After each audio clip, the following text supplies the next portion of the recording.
Back to the Future Morphs into Dystopia, written by Austin Padgett and narrated by Artificial Intelligence, produced by Design Heretic.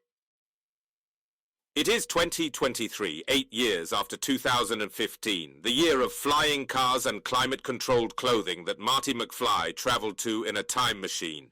In our own world, the ruling elite wants to ban cars to control the climate. How did we get here? What caused the discrepancy between our vision of a more advanced future and the reality we face now? We had reason to expect it. From 1860, 1970, the United States grew at an average of over 5% per year. But starting in the 1970s, and for the last 5 decades since then, America has experienced an average GDP growth rate of 2.7%. Had the previous growth rate continued, the economy would be at least 65% larger than it is today. The current GDP would be an additional $15 trillion or 45,000 per capita. The gap in unrealized potential is massive and accounts for the discrepancy between our past visions of the future and our current reality. If people knew about the future that was stolen from them, they would be outraged. The loss of a potential that was never known usually cannot affect people.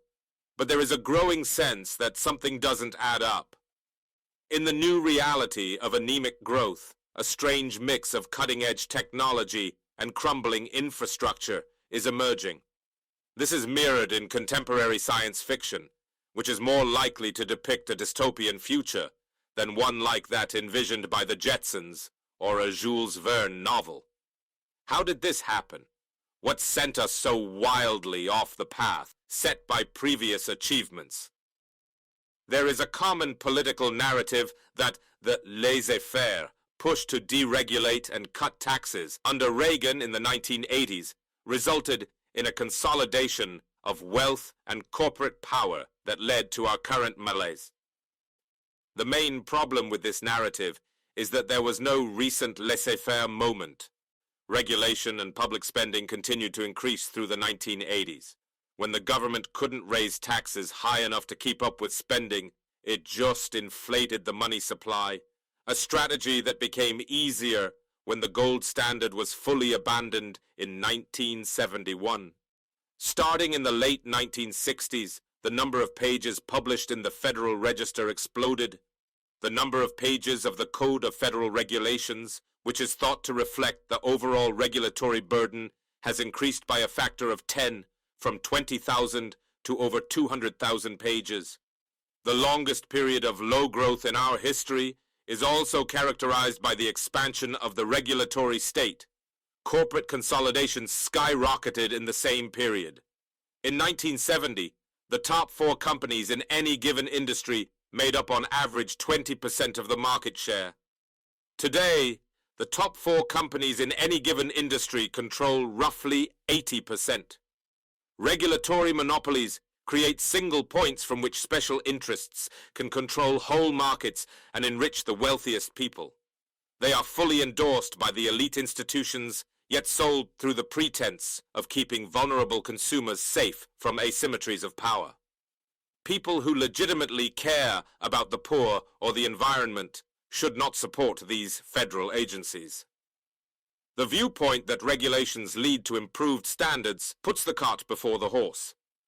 If the US regulation of the maximum amount of pesticide residue allowed on produce were imposed on a developing country, that country's agricultural production would be wiped out overnight.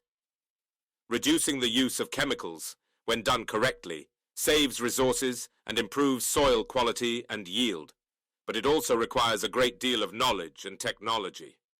Without being able to know exactly when insects will arrive, it may be necessary to spray every day for weeks to minimize the chance of catastrophic failure.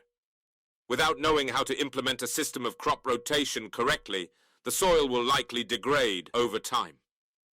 Without testing, mapping out, and integrating the soil into the tractor's spray system, it won't be possible to limit fertilizer use to the areas that need it. The regulatory strictness of a country tends to vary directly with its level of economic development because mandates require infrastructure. Eventually, tractor components that can identify and kill weeds with an electric current will largely eliminate the demand for herbicides. A law will then be passed, with much self-congratulation, that bans herbicides, reinforcing the advantages of the bigger players and creating new barriers for the smaller. Mining deaths dropped dramatically with the advent of electrical lighting and ventilation technology. The decline was not affected in any observable way after the creation of the Occupational Safety and Health Administration, OSHA, because the government only legally codifies standards after the relevant technology and knowledge has entered the market. They do, however, take credit for the improvement and write the standards in a way that favors the specific practice of a particular industry association or corporate cartel. This preference often takes the form of regulations that favor scale, which is why local food supplies have shrunk, while centralized supply chains run by a few companies have come to dominate the market. It is ironic that regulators claim to be protecting consumers.